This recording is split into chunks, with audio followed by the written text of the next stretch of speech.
Hello, well thank you for watching this demo. Following is a step through a simple application which I've produced purely to demonstrate an SAP connected Windows application.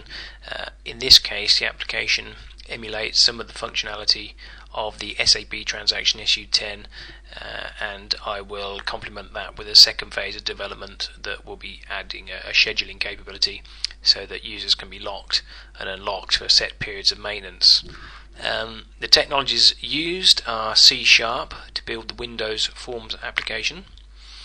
We connect to the SAP remote function call interface to communicate with SAP using a third-party component.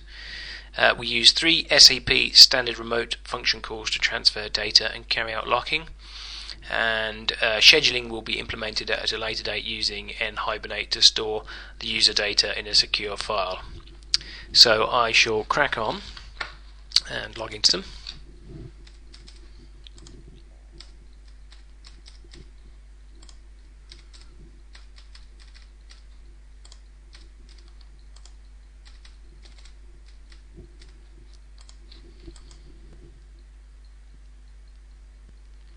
And we'll see that the SAP system has returned data back to this application.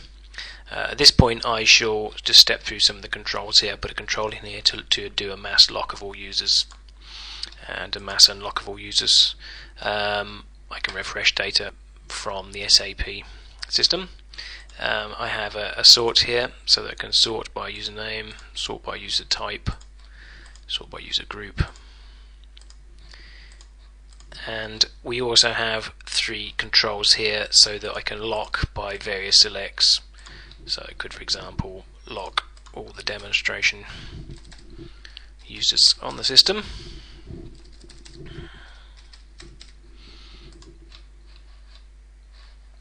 If I sort that by user group, you'll see that they are now all locked. However, I don't particularly want to commit that to the database, so I'm going to unlock them. In fact, I'm going to get refresh the data so that we can just see what this data play is in the SAP system, and hopefully we should see that there is actual fact only one user currently locked within the system, and I can demonstrate that by looking at the SAP system. And you see it's locked by Systems Manager. I can then unlock using this system, and then I can commit that to the database.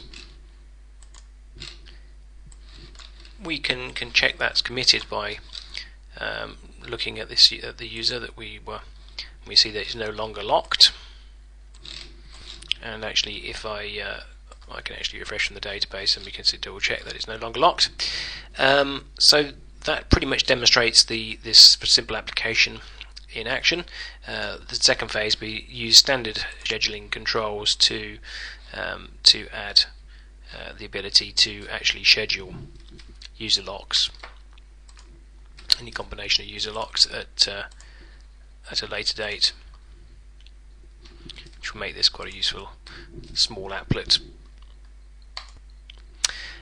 So that basically is just a very basic demonstration of an application in action. Obviously we can use the full range of remote function calls and a rich set of third-party controls to implement various applications to query and process SAP data. We can carry out remedial work, or we can implement reporting or dashboard functionality. We can connect existing .NET applications to SAP systems. So there's obviously a lot of different options available using this technology. So thank you very much for watching the demonstration, and that concludes the demo. Thank you very much.